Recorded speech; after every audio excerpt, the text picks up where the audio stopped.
सोचिए, अगर कोई इंसान एक सूटकेस में भरकर करोड़ों रुपए लेकर घूम रहा हो, ना कोई बिल, ना कोई हिसाब, ना कोई टैक्स, और कुछ महीनों बाद वही पैसा लीगल इनकम बनकर सामने आ जाए, कैसे? यही है आज की कहानी। एक ऐसी दुनिया जहां रुपये सिर्फ कमाए नहीं जाते, उन्हें साफ भी किया जाता है। और इस पूरी कहानी का सबसे इंटरेस्टिंग हिस्सा, मूवीज। हाँ, वही फिल्में जो आप देखते हो, एंजॉय करते हो, उनमें से कुछ सिर्फ एंटरटेनमेंट के लिए नहीं बनती।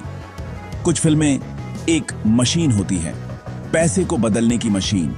सब कुछ शुरू होता है एक सिंपल चीज से, अनअकाउंटेड मनी, यानी ऐसा पैसा जिसका कोई रिकॉर्ड नहीं, कोई प्रूफ नहीं, कोई टैक्स नहीं।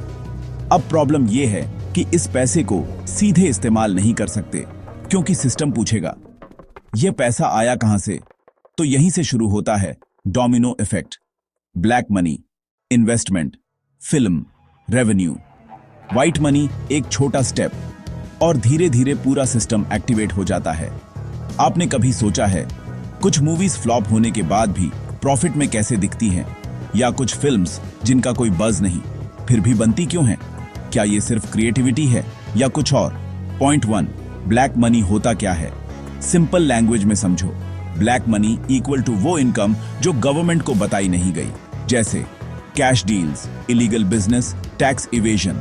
अब ये पैसा रिस्की है, क्योंकि अगर पकड़े गए तो पेनल्टी प्लस जेल। तो सॉल्यूशन क्या है? व्हाइट बनाओ। Point 2, film industry, perfect cover. अब सवाल ये है, मूवीज ही क्यों? आंसर सिंपल है। फिल्म इंडस्ट्री में कैश फ्लो बहुत बड़ा होता है, एग्जैक्ट प्रॉफिट कैलकुलेट करना मुश्किल होता है, खर्चे फ्लेक्सिबल होते हैं, क्रिएटिव अकाउंटिंग पॉसिबल है। मतलब यहां नंबर्स को एडजस्ट करना आसान होता है। मान लीजिए आपके पास गंदा पानी है, आप उसे सीधे नहीं पी सकते, तो क्या करोगे? एक फिल्टर लगाओगे। फिल्म इंडस्ट्री चार्ज वही filter. Point 3, step by step simplified process. अब सबसे इंटरेस्टिंग पार्ट, कैसे होता है ये पूरा game? Step 1, investment entry. Black money को इन्वेस्टमेंट दिखाया जाता है, किसी प्रोडक्शन हाउस में पैसा डाल दिया जाता है, जैसे कि यह एक लीगल इन्वेस्टर हो। स्टेप 2, बजट इन्फ्लेट करना। अब फिल्म का बजट आर्टिफिशियली बढ़ाया जाता है।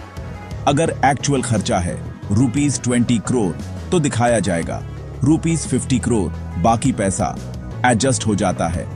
Step 3, cash handling. कुछ पेमेंट्स कैश में दिखाए जाते हैं। Set design, local workers, equipment, यहां ट्रेसिंग मुश्किल हो जाती है। Step 4, fake revenue streams. अब आता है सबसे क्लेवर पार्ट। फिल्म भले फ्लॉप हो, लेकिन दिखाया जाएगा overseas rights sold, music rights sold, distribution deals, और यहां नंबर्स मैनिपुलेट किए जाते हैं। लेकिन रुकिए, अगर ये इतना आसान है, तो क्या हर कोई ये कर सकता है, या इसके पीछे भी एक बड़ा रिस्क छुपा है? Point 4, risks. गेम उतना सिंपल नहीं है। यह सिर्फ स्मार्ट ट्रिक नहीं है, यह एक सीरियस क्राइम है। Risks, income tax raids, enforcement agencies, financial investigation, और अगर पकड़े गए तो भारी जुर्माना, एसेट्स फ्रीज, जेल, एक गलत मूव और पूरा एम्पायर खत्म। नाम, पैसा, रेपुटेशन, सब।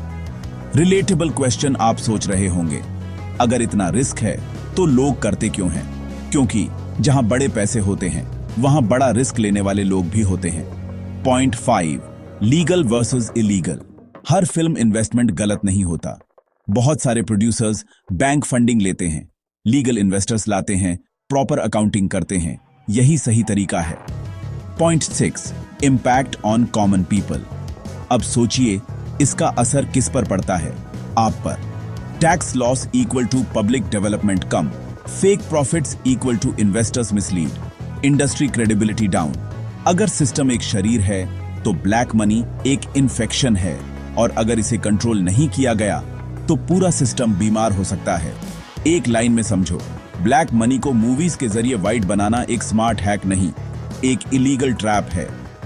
हर चमकती चीज सोना नहीं होती, कुछ फिल्मों के पीछे सिर्फ स्टोरी नहीं होती, एक हिडन फाइनेंशियल गेम भी होता है। लेकिन आपको डिसाइड करना है, आप उस सिस्टम का हिस्सा बनना चाहते हो या स्मार्ट बनकर उससे बचना चाहते हो?